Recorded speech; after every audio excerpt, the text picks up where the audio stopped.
कृपा कि कोई लोग कैसे कह सकता है कि भगवान की हमारे ऊपर कृपा है कि नहीं। कोई अपना पर्सनल अनुभव बता सकता है कि भगवान की हमारे ऊपर कृपा है कि नहीं है?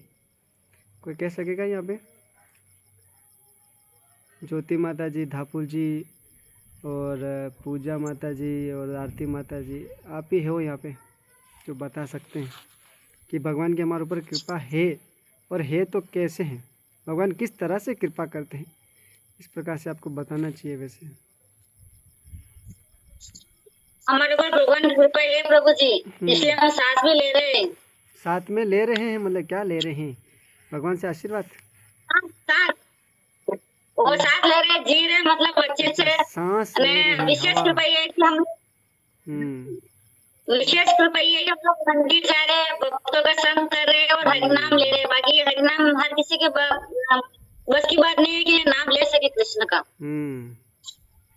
ओके, और कोई जिसके ऊपर कृपा रहती है वही हम कर सकता है। और कोई बता सकता है आप में से, आप लोगों में से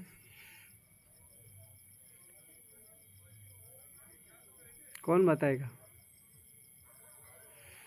आरती माता जी बताइए, क्योंकि आप लोग तो बोलोगे नहीं, मुझे ही नाम लेना पड़ेगा।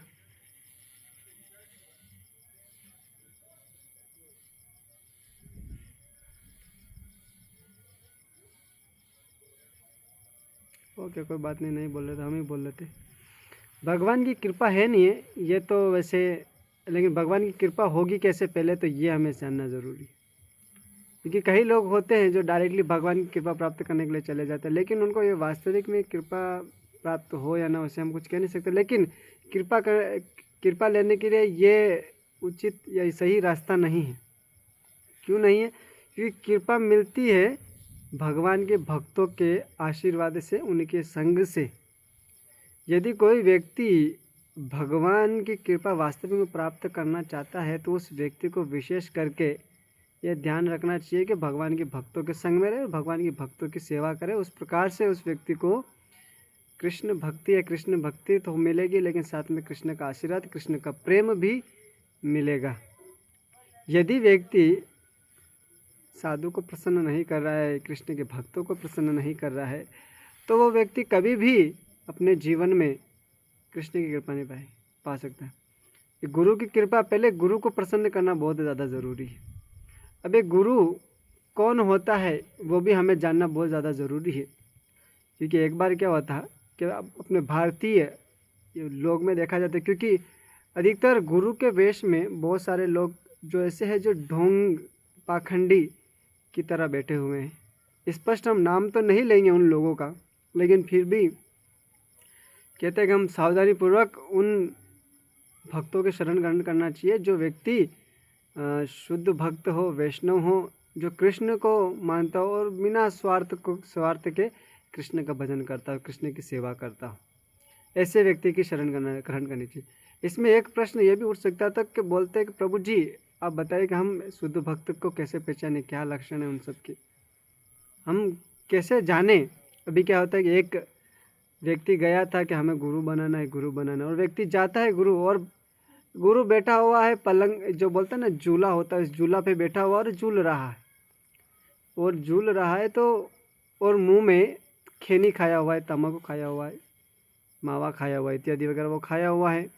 और खाया हुआ है तो वो क्या है कि बस क्या करा और बोल रहा है कि बस भगवान का नाम लो, भगवान को नाम लो। तो बोले भगवान कौन गुरु जी?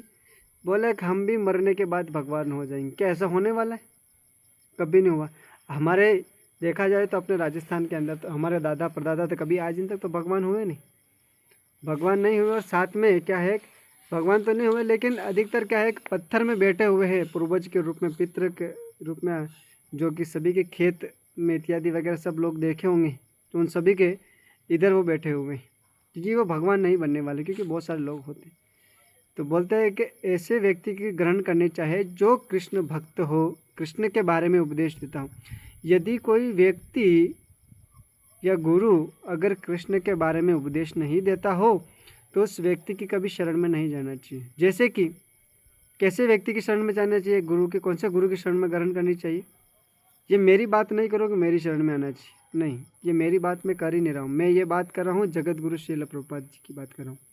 क्योंकि प्रभुपाद एकमात्र ऐसे भगवान के शुद्ध भक्त हुए हैं जिनकी कृपा भगवान ने उनके ऊपर की है, भगवान ने कृपा प्राप्त की है। और हम सब देख सकते हैं कि जब 80 साल का वृद्ध जब होता है तो आप सभी देखेंगे, जैसे कि आप किसी न किसी के घर में तो 80 साल का वृद्ध महिला या पुरुष तो कोई तो होगा, वो लोग अगर उठकर अगर बाथरूम भी चले जाए तो वो भी बहुत बड़ी बात है, ऐसा होता है ना। तो व्यक्ति को एक सिंपल सा है कि अगर 80 साल का वृद्ध इंसान, 70 साल का वृद्ध इंसान वो बाहर जाके ऐसे विदेशों में जाके प्रचार करके आता है और गोरे गोरे लोगों को, विदेशी लोगों को भक्त बना के देता है। ऐसा नहीं कि एक भक्त बनाया है, ऐसे हजारों हजारों भक्त बनाए हैं, है ना। आप सब लीलामृत पढ़ेंगे तो उसके अंदर कैसी कैसी कठिनाई प्रभुपाद जी को आई है उसके बारे में बताएं।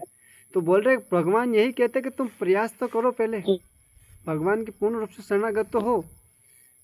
तो वो व्यक्ति जब भगवान के पूर्ण रूप से शरणागत होता है, भगवान पर आश्रित हो जाते हैं, तब भगवान कृपा करते हैं। जैसे उदाहरण के लिए आप सभी को पता है कि द्रौपदी जी का जब चीरहरण हो रहा था, पांचों पांडव की वाइफ को जब चीरहरण हो रहा था, तो वो द्रौपदी ने क्या विचार किया कि मैं एक हाथ, दोनों हाथ से, जब दुशासन उनके वस्त्र खींच रहे थे, उनकी साड़ी खींच रहे थे, उनको पूरा निर्वस्त्र करने का प्रयास कर रहे थे, तो भगवान ने क्या किया, उस समय ऐसा रूप धारण किया जिसे हम कई लोग भगवान कहते हैं पीत धारण यानी वस्त्र धारण। तो भगवान ने इतना लंबा साड़ी निकाला, इतना निकाला जहाँ तक आज तक कोई कंपनी बना नहीं सकी, इतना लंबा साड़ी निकाल दी। तो भगवान ने साड़ी का रूप धारण कर लिया और दुशासन खींच कर पूरा पसीना हो गया, अब हाथ पांव दर्द करने लगे, तब भी वो साड़ी ख़त्म नहीं रही। क्योंकि भगवान के इधर भगवान क्या है कि भगवान के तो भंडार है, कभी कुछ कमी होने वाले नहीं है, सिर्फ कल्पना करने मात्र से होने लगे। तो पॉइंट ये है कि द्रौपदी जब उनका चीरहरण हो रहा था, कपड़े खींचे जा रहे थे, उस समय द्रौपदी ने क्या किया, दोनों हाथ से तो पहले अपने आप को बचाने का प्रयास किया कि मेरे अंदर इतनी क्षमता है, इतनी ताकत है कि मैं क्या करूं कि इस साड़ी को पकड़ो रखूंगी तो दुशासन मुझे छीन नहीं पाएगा। क्या दुशासन द्रौपदी से ज़्यादा ताकतवर था? नहीं, स्त्री के अंदर ज़्यादा ताकत नहीं होती है। और वो तो जो क्षत्रिय होते हैं वो तो खाने पीने वाले होते हैं, सभी के सब होते हैं, शक्ति होता है, सिक्स पैक वाले होते हैं, डोले शोले होते हैं। तो ये इच्छा विचार से किया, फिर बोले चलो ठीक है, अभी खींचे जा रहे हैं, तो अभी क्या कर रहे, एक हाथ से ऊपर भगवान का नाम, एक हाथ लिया ऊपर, एक हाथ से साड़ी पकड़ रखा था, और एक हाथ से साड़ी पकड़ा तो एक हाथ से भगवान को पुकार रही है कि हे प्रभु, हे कृष्ण, हे मेरे नाथ, हे यदुवंशी, आप आइए और मेरी रक्षा करिए। तब भी भगवान नहीं आए। विचार करने की बात है, क्योंकि इसी समय में तो आना चाहिए, लेकिन फिर भी आए नहीं। क्यों नहीं आए? क्योंकि वो विचार कर रही थी कि मैं अपने आप को बचा लूँगी अगर भगवान सामने ना आए। अगर हमारे साथ ऐसा हो कि अगर ऐसी जगह फंस जाएगी, अगर हमारे कपड़े खोले जा रहे हैं, तो उस समय हम क्या विचार करेंगे? भगवान को पुकारेंगे? हम तो अपने साड़ी बचाएंगे। जैसे कि उदाहरण के लिए तो एक छोटा सा है, लेकिन वो पर्सनल है, मेरा शेयर नहीं करना चाहिए वैसे तो एक बार क्या होता है कि हमारे आश्रम में हम रहे थे, तो क्या है कि व्यक्ति धोती खोल रहा था, उस समय मैं भगवान की याद नहीं आया। उस समय बोल रहा है, हंसी मजाक में चल रहा था, अरे खींचो मत इस प्रकार से। लेकिन उस समय तो ऐसा होना चाहिए, भगवान को याद करना चाहिए, लेकिन वो मजा की बात है। लेकिन जो द्रौपदी जब उनका खींचा जा रहा था तो एक हाथ से भगवान को पुकारा था, इसीलिए बोल रहे कि आओ आओ मुझे बचाओ, लेकिन फिर भी भगवान नहीं आए। आ गए थे लेकिन उस समय आए नहीं, रक्षा नहीं की। क्यों नहीं की? कि वो विचार कर रही थी कि मैं सामर्थ्य हूँ, एक हाथ से भी मैं रक्षा कर सकती हूँ। तो फिर बोले कि अभी क्या होगा, उन्होंने रक्षा करने के लिए दोनों हाथ उठाए और भगवान से प्रार्थना करने लगी कि हे प्रभु, हे मेरे नाथ, ये सब लोग तो मेरा तमाशा देख रहे हैं, मेरे पांचों पति भी मेरी रक्षा नहीं कर पा रहे हैं, कृपया करके इस दुष्ट से मेरी रक्षा करे और मुझे आश्वासन दे। ऐसे जब भगवान निर्जल और हृदय गदगद हो गया, आंखों से अश्रुधारा बहने लगी, और तब जाके भगवान ने देखा कि सच में यही आवाज़ से मुझे पुकार रही है। और फिर भगवान आते उसके ऊपर कृपा करते हैं, और कृपा करते हैं तब जाके वो निर्वस्त्र होने से बच जाती है। आप सभी लोगों ने टीवी में देखा होगा है वो सारी जगह पे कि किस प्रकार से भगवान रक्षा कर रहे हैं। तो इसी प्रकार से जब हमारे जीवन में भी ऐसा कोई समय आए, ऐसा समय तो वैसे आने नहीं वाला है, लेकिन यदि आपके सामने मृत्यु हो तो हमें भगवान को ऐसे पुकारना है जैसे ये आखिरी दिन हो, आखिरी समय हो। जैसे अजामिल भगवान को पुकारता था, भगवान को पुकार नहीं रहा था, मतलब अपने बेटे को पुकारा था, नारायण, अपने पुत्र बुलाया था, लेकिन पुत्र तो आया नहीं, लेकिन उससे पहले नारायण के पार्षद आ गए थे। ऐसी उत्कंठा होनी चाहिए। कैसे उत्कंठा? जैसे कि व्यक्ति नदी के अंदर डूबता हो। आप लोगों को सबको तैरना आता है क्या? किसको तैरना नहीं आता है? सबको आता है? कुछ हाँ बोल रहे, कुछ ना बोल रहे हैं। यहाँ पे 2 ही लोगों ने सिर्फ मुंडी हिलाई, बाकी सब ऐसे बैठे हैं जैसे कुछ पता ही नहीं है। कुछ है कि नहीं क्लास में कोई लोग? ये समझ में नहीं आ रहा। तो बोले भगवान का नाम लेना कैसे? हमें भगवान का नाम ऐसे लेना जैसे कोई व्यक्ति नदी में डूब रहा है और सांस लेने के लिए तड़प रहा है। इस प्रकार से व्यक्ति को भगवान का नाम लेना है कि बस यही सांस बचा है, इसी सांस में हम निपटने वाले। तो इस प्रकार से भगवान का नाम लेना है ताकि व्यक्ति हम भगवान को पुकार। जब ऐसे पुकारते हैं तब जाके भगवान प्रकट होते हैं। उदाहरण के लिए जैसे गजराज, अब गजेंद्र मोक्ष की कथा सबने सुनी है, लेकिन मैं फिर भी सिर्फ छोटा सा बताऊं। जो डूबने ही वाला था और बाजू में इसके पास में सरोवर में ही वहाँ पे कमल का पुष्प था, तोड़ के भगवान को अर्पण किया, सिर्फ दिखाया, बोले प्रभु आप ही बचाइए हमें, पुराने जन्म की स्तुतियाँ कुछ याद आ गए, तो इस स्तुति से भगवान तुरंत प्रकट हो गए। और जब भगवान प्रकट हुए तो बोले जब प्रसाद ले रहे थे उस समय भगवान वैकुंठ लोक में, और वैकुंठ में प्रसाद ले रहे थे भगवान, तो उस समय भगवान जैसे प्रार्थना सुनी तो उस समय प्रसाद ले रहे थे। जब माता रुक्मिणी कहने लगी कि अरे प्रभु प्रसाद तो लेके जाइए, बोले नहीं, मेरा भक्त संकट में है और मैं कैसे प्रसाद खा सकता हूँ, वहाँ पे वो मर रहा है और मैं प्रसाद खाऊँ। जैसे हमारे घर में भी अगर किसी व्यक्ति की मृत्यु हो जाए तब भी हम क्या करेंगे, शांति से अगर प्रसाद लेने के लिए बैठेंगे तब भी हमारे से गले के अंदर से उतरेगा नहीं, स्वाभाविक बात है ना। और आगे बता रहे हैं कि आज तो मुझे लेट हो रहा है, मेरा भक्त क्या है वो संकट में है। तो फिर वो क्या कहने लगे कि अभी क्या करें, तो फिर गरुड़ जी को, जैसे गरुड़ जी कैसे चलते हैं, मन की गति से चलने वाले, उड़ने वाले। ये किसका है? टेक्नो वाला जो अपना बंद कर सकता है। ओके, तो गरुड़ जी भगवान के, मतलब गरुड़ जी मन की इच्छा से उड़ने वाले पक्षी हैं, उनके बराबर कोई है नहीं उस पक्षियों में। तो मन क्यों ना आज, लेकिन भगवान गरुड़ जी के ऊपर बैठे हैं, लेकिन फिर भी आज गरुड़ जी की गति भगवान को धीमे लग रही है। बोले ऐसा क्यों? जब अपने वाला कोई संकट में होता है तो हमें ऐसा लगता है गाड़ी धीरे चाहे वो 150 की स्पीड से क्यों नहीं चले, चाहे एरोप्लेन होती है उस एरोप्लेन में अंदर बैठ के भी क्यों नहीं जा रहा हूँ, तब भी हमें अपने वालों को अगर मर रहा तो उसमें हमें गति धीमे लगती है कि जल्दी पहुँचा तो बस जल्दी पहुँचा। उस समय गरुड़ जी की भी गति धीरे लग रही थी भगवान को।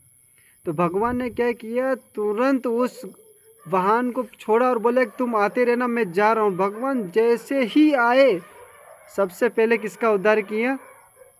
जिसने भक्तों को पाँव पकड़ रखा था, भक्त का पाँव पकड़ रहा था। उसको भक्त का नाम क्या था? गजेंद्र। हाथी का पाँव पकड़ रखा था। किसने पकड़ रखा था? मगरमच्छ ने।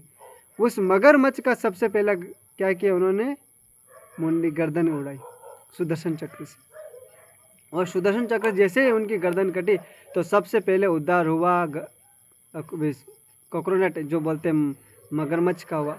उसके बाद भगवान ने जैसे ही उसको उठाया, अपने गोद में उठा लिया उस हाथी को जो गजेंद्र है उनको, और उठाते लगे। बोले ऐसा क्यों कि सबसे पहले उद्धार उनका किया उन्होंने, वो तो मार रहा था, उसको सबसे पहले उद्धार क्यों किया, गजेंद्र का क्यों नहीं किया? तो बोले ऐसा कह रहे कि यदि कोई भक्त अगर कुछ आए ना आए और भक्तों के संग में रहे, चाहे उस व्यक्ति कभी भक्ति का माला कर रहा है कभी नहीं कर रहा, फिर भी वो व्यक्ति क्या करेगा, अगर भक्तों के संग में रहता है तो वो व्यक्ति ऑटोमेटिक भगवान के धाम चले जाता है। आप सभी लोग निम्बाड़ा के मेला में तो सभी लोग गए हैं। जैसे मुझे पता है मैं एक बार छोटा था तब सर्कस देखने के लिए गया था, तो बहुत सारा भीड़ था उस समय।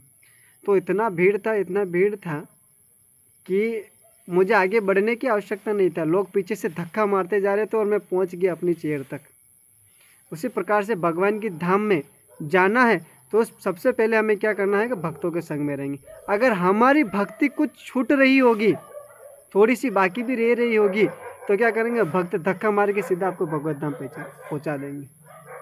समझ रहे हैं आप लोग क्या बोल रहे हैं कि भगवान के भक्तों का संग कितना विशिष्ट बताया जाता है।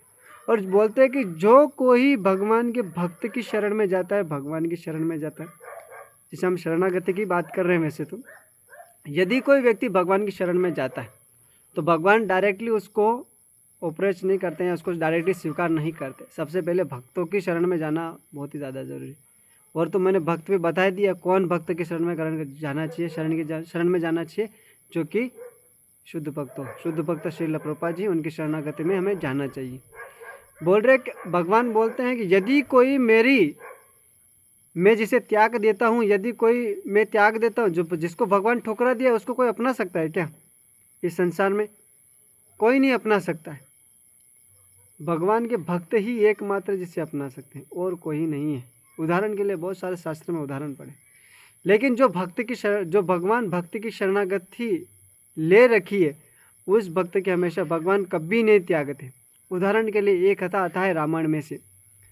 जब शरणागति की बात तो एक और ये भी होगी, लेकिन इसमें एक और यह आ रहा है कि जब भगवान श्री रामचंद्र जब जंगलों से गुजर रहे थे, तो जंगलों में गुजर रहे थे, तो उस समय क्या है कि वहाँ पे तो मोदी जी ने रोड तो बना नहीं रखे थे, सड़क तो बना नहीं रखी थी, या तो है नहीं वहाँ चप्पल पहन के चले गए थे राम जी, है ना, ऐसा तो नहीं था। तो क्या था, इस वजह से ये शरणागति का हमें ये मिलता है कि बात बहुत ही इम्पोर्टेंट है, सीखने को मिलती है हमें। एक ये है कि जब राम जी जब अपने नंगे पाँव से जब जंगलों में प्रवेश करे थे माँ सीता के साथ, लक्ष्मण के साथ, और राम जी जा रहे थे, तो जब नंगे पाँव जा रहे थे तो हर चलते समय चल जाते, उसके बाद रात्रि समय विश्राम करना होता है, तो उस समय लक्ष्मण जी श्री राम जी के पाँव दबाते हैं। और जब श्री राम जी के पाँव दबाते हैं तो जैसे ही उनकी एक बार पाँव दबा रहे थे लक्ष्मण जी, तो उन्होंने देखा कि भैया मतलब बड़े भ्राता श्री राम जी के चरणों में बहुत सारे कांटे लगे, मतलब थोड़े बहुत लगे थे, बहुत सारे तो नहीं, 2-4 लगे हुए थे। तो लक्ष्मण जी निकालने लगे, और लक्ष्मण जी निकालने लगे तो लक्ष्मण जी से जैसे लक्ष्मण जी हाथ लेके गए, जैसे कांटा निकालने ही वाले थे, तो भगवान ने तुरंत बोल दिया राम ने कि बोले लक्ष्मण आप ये मत निकालो कांटे। फिर बोले लक्ष्मण जी को समझ में नहीं आया, बोले क्या किया जाए। तो लक्ष्मण जी सेवा करे, फिर उसी पाँव में, जिस पाँव में कांटे लगे हुए थे, उसी पाँव से फिर चलने लगे, और फिर चलने लगे तो फिर जैसे अगले दिन तो और कांटे और ज़्यादा पाँव के अंदर चुभ गए। तो जैसे ही फिर आते रहे, तो फिर सेवा कर रहे थे, तो फिर देख रहे कांटे हो जाते, फिर निकालने वाले थे, फिर श्री लक्ष्मण जी को मना कर दिया श्री राम जी ने।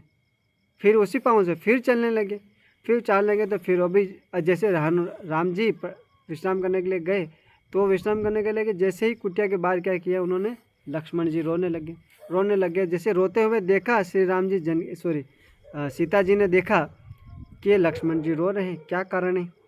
तो पूछने लगे कि लक्ष्मण जी आप क्यों रो रहे हो, क्या कारण है।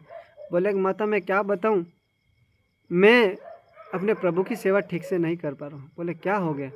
बोले जब प्रभु जब चलते हैं इन घनों वनों में, जंगलों में, कांटे इत्यादि उनके पाँव में चुभ जाते हैं, मैं निकालने का प्रयास करता, प्रभु मुझे मना कर देते। तो बोले ठीक है, आज मैं जाती हूँ सेवा करने के लिए, पाँव दबाने के लिए। तो सीता माता पाँव दबा रही थी, और पाँव दबा दे रहे, उन्होंने विचार किया कि निकाले उनका कांटे निकालने लगे, तो श्री राम जी ने फिर मना कर दिया कि नहीं निकालना है कांटे। तो फिर सीता माता कहने लगे प्रभु क्या लीला है ये, हम समझ नहीं पा रहे, क्या कारण है, आप हमें ये कांटे नहीं निकालने दे रहे, क्या है इसका विशेष। तो श्री राम जी उत्तर देते हैं कि हे माता मैं क्या करूं, जो भी मेरी शरण में आता है, मेरे चरणों में जो जगह लेता है, जो मेरी शरण ग्रहण कर रखा है, मैं उसे कैसे त्यागूं। ये तो कांटे हैं, इनको मुझे चाहे दर्द में हो रहा है, लेकिन इनको मैं कैसे छोड़ सकता हूँ। और जैसे ये सीता मैया ने सुना, तो सीता मैया का हृदय गदगद हो गया। तो इससे हमें ये सीखने को मिल रहा है, यदि भगवान उन कांटों को नहीं छोड़ सकते, तो जब हमने भगवान श्री कृष्ण और रामचंद्र की शरणागति ले रखी है तो रामचंद्र और कृष्ण हमें क्यों छोड़ेंगे? हम कितने भी अधम हो, कितने भी पापी हो, हमने आज जीवन कितना भी पाप किया हो, लेकिन हमें कृष्ण की शरण नहीं छोड़नी चाहिए, कभी भी नहीं छोड़नी चाहिए, क्योंकि एकमात्र कृष्ण ही हमारा सहारा है। यदि कोई व्यक्ति बोले कि हम कृष्ण की शरण नहीं जाएंगे, हम थोड़े पाप कर लिया है, अभी हम नहीं जाएंगे, हमारा मन भी नहीं लगता है, अरे कोई बात नहीं, मन तो है मंकी है। प्रभुपाद जी कहते हैं कि मन जो है वो बंदर के समान है, कभी इधर कूदता है कभी उधर कूदता है, कोई बात नहीं, मन को भागने दो, पकड़ के लाओ, फिर भगवान की सेवा में लगाओ, पकड़ के लाओ, फिर भगवान की सेवा में, एक न एक दिन तो लगेगा। एक बार क्या हुआ, एक शिष्य हुआ, ओके 10 मिनट बचा है अपने पास। तो एक बार क्या, एक शिष्य था, अपने गुरु महाराज से कहने लगे कि ये गुरु महाराज से बोला कि मैं बहुत बड़ा अधम पापी हूँ, मेरे हृदय में बहुत कलमश है, मुझे जाओ, मुझे क्या कर दो, छोड़ दो यहाँ से, मैं जाना चाहता हूँ। तो बोले कि नहीं, आपको कैसे छोड़ दे, आप यहीं पे रहो। बोले ठीक है चले जाना, लेकिन अब आप चाहते हैं पाप धुलेंगे नहीं, धोना चाहते नहीं चाहते? बोले मैं इतना बड़ा पापी हूँ, मेरे पाप धुलेंगे ही नहीं, कैसे धुलेंगे? तो उनके गुरुजी ने कहा कि यहाँ पे पास में ही कोयले की टोकरी पड़ी है, इस टोकरी को क्या करो, जाओ पानी, नदी से पानी भर के लाओ, और जब पूरा पानी भर के मेरे पास आ जाता तब मैं आपको जाने दूँगा। बोले ठीक है। तो वो जो शिष्य था उनका, वो नदी के यहाँ से जल भर भर के लाता था, जैसे ही रास्ते में लाता था, बीच में लाता था, ख़त्म हो जाता। ऐसे हज़ारों पार उन्होंने प्रयास किए, उन्होंने लाता था, टोकरी में से पानी निकल जाता, लाता था, टोकरी में से पानी निकल जाता, ऐसे करते हज़ारों बार प्रयास किया और वो परेशान हो गया, दोपहर हो गई ऐसे कार्य करते, और ऐसे दोपहर तक उसने प्रयास किया, और वो जैसे किसका म्यूट, तो दोपहर तक ऐसे प्रयास करता रहा, दोपहर तक प्रयास करता रहा वो व्यक्ति, शिष्य, उनका शिष्य। और जैसे प्रयास कर रहा था तो उनके शिष्य के गुरु जी के पास आने के बोला कि गुरु जी, मैं, आपने मुझे कौन सा कार्य दिया है कि मैं टोकरी भर भर के ला रहा हूँ और पानी तो आ ही नहीं रहा है? तो बोले कि अच्छा, बोले ये देखो, जिस टोकरी में आप पानी ला रहे थे उसका पानी ला रहे थे, उस टोकरी का क्या हाल है? तो बोले कि पहले अभी देखिए इस टोकरी में आपको क्या दिखाई देता है? बोले कुछ नहीं दिखाई देता है। बोले ध्यान से देखो। तो बोले इस टोकरी के पहले ये काली थी, लेकिन अभी ये गोरी हो गई, बांस जैसी हो गई, मतलब सफ़ेद सफ़ेद थोड़ा जैसे दिखने लग गया।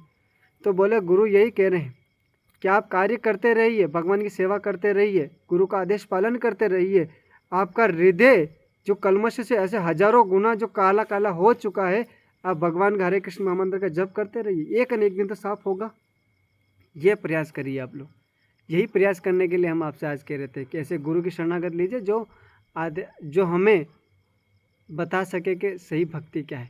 और मैं कहता हूँ इस जगत में श्रील प्रभुपाद जी के अलावा और दूसरा कोई व्यक्ति है नहीं जो कि हमें शरणागति दे सके, क्योंकि शरणागति तो वही दे सकता है जिसका हृदय करुणा से भरा हो, और करुणा का भरा हुआ है, इसीलिए प्रभुपाद जी के पास जाना चाहिए। सोचिए कि प्रभुपाद जब भारत में थे, और जब भारत में थे तो भारत के ऊपर उन्होंने कृपा तो वैसे दिखाई, लेकिन फिर भी वो कृपा को एक्सेप्ट नहीं कर पाए, अपने स्वीकार नहीं कर। तो प्रभुपाद ने कहा कि ऐसे व्यक्ति के पास जाना चाहिए जो कृपाहीन है, जिसको कभी कृष्ण नाम नहीं सुना, कभी गुरु का नाम नहीं सुना, ऐसे व्यक्ति के पास जाके कृपा करनी चाहिए। तो बोले किसके पास जाएंगे? बोले विदेशों में जाएंगे। विदेश में गए, उनका गुरु का आदेश था, और उन्हीं का गुरु का आदेश पालन करके विदेश में गए, और ऐसे लोगों के पास गए जो कभी कृष्ण नाम नहीं सुना। और जब प्रभुपाद जी गए थे विदेश में, तो वहाँ पे तो लोगों को उनको टॉयलेट करने के लिए भी लाइन में लगना पड़ता था। और जब प्रभुपाद, मैंने आपको पहले भी बताया था कि जब प्रभुपाद जी भगवान के लिए भोग बनाते तो एक फ्रिज के खाने में मांस पड़ा रहता और एक के खाने में भगवान का प्रसाद बनाने की सामग्री पड़ा रहता, उसी से फिर प्रसाद बनाते। ऐसे संकट झेले क्योंकि भगवान के ऊपर पूर्ण निष्ठा थी, भगवान की पूर्ण शरणागति थे। तो हमें ऐसे शरणागति होना चाहिए। भगवान वैसे प्रयास देखते हैं, आप सभी लोगों को भी ऐसा ही प्रयास करना है ताकि भगवान के हम शरण ग्रहण कर सकें। हरे कृष्णा। जगत गुरु श्रील प्रभुपाद जी की जय। किसी का प्रश्न है तो कह सके, टिक्का टिप्पणी है तो।